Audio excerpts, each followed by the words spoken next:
So I'm officially old enough where I can say back in my day.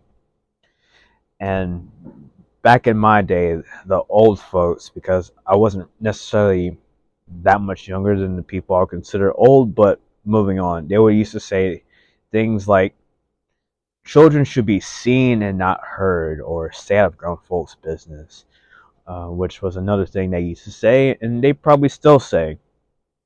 The problem is that grown folks' business always becomes children's business, whether the adults want to admit it or not, because adults fail to realize that children are supremely subset vulnerable. They're very perceptive. They listen very attentively, even if they don't give it off. Children basically enter the world as a blank slate. They have no frame of reference in most cases. Their survival really depends on their ability to pick up on information in order to act, basically to not be killed. Think of it as basically a way that a dry sponge picks up fluid off of a kitchen counter. No matter what the fluid is, the sponge picks up whatever environment it is exposed to. Therefore, when adults would say things like, do as I say and not as I do, it really doesn't give them the outcome they wanted. And so, how does the phrase "do as I say, not as I do" tie into children being sponges and sculptors? Well, basically, it ties into leadership, which I will probably do in a separate video. But words don't really move us as human beings as much as actions do. Many times, words go in one ear and out of the other. That is assuming that people have understood us in the first place.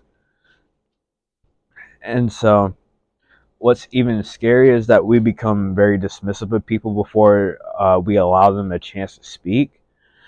This because happens because we have questions about people who try to take an authoritative stance.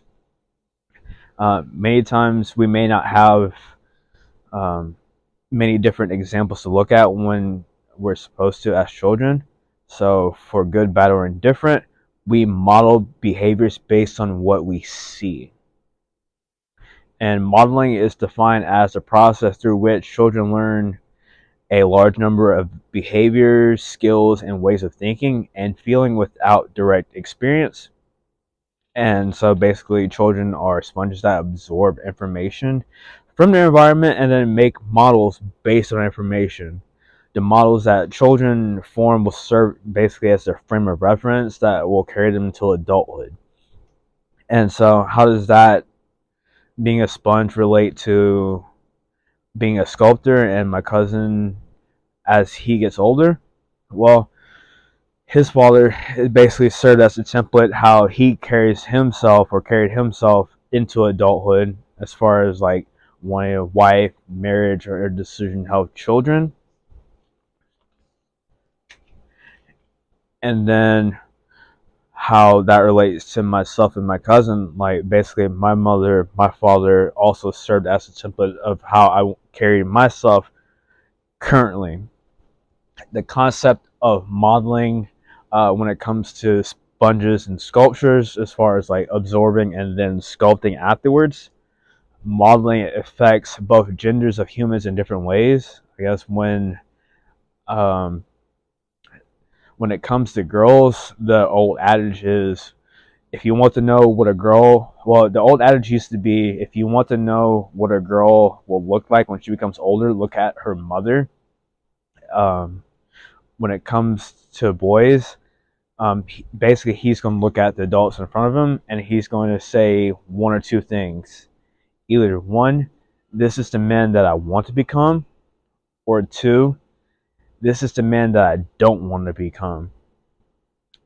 And now that we have explained what modeling is in the context of children first being sponges and then being sculptures, we didn't have to explain why children even model in the first place.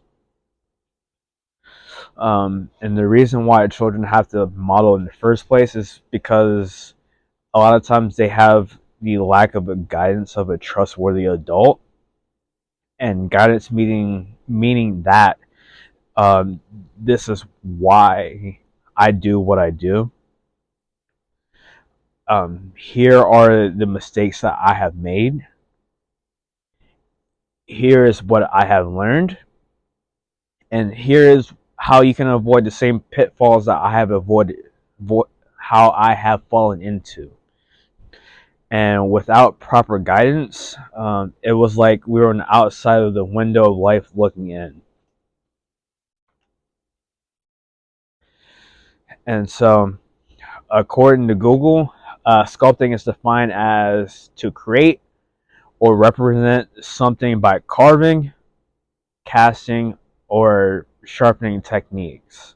Basically, like raw material is gathered in the form of information, and then that information is then sculpted to form a template. And that template is created by children and then used as a model for when the child's an adult. So they look at it like, all right, well, this is the template I've used. These are the actions that I will either enact or avoid.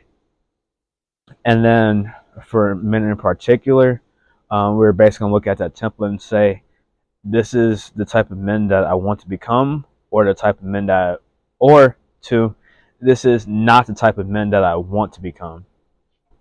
So when it comes to like my cousin, the groom, my cousin could have taken the first route of modeling his actions directly after his father by having a plethora of children by multiple women, mostly which didn't live under the same roof.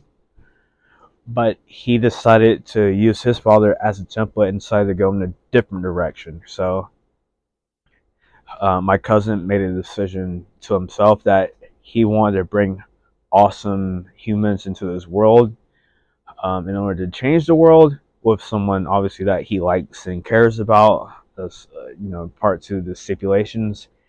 But he wanted to go a different route by at least attempting to build like a stable family structure in order to build a long-lasting dynasty.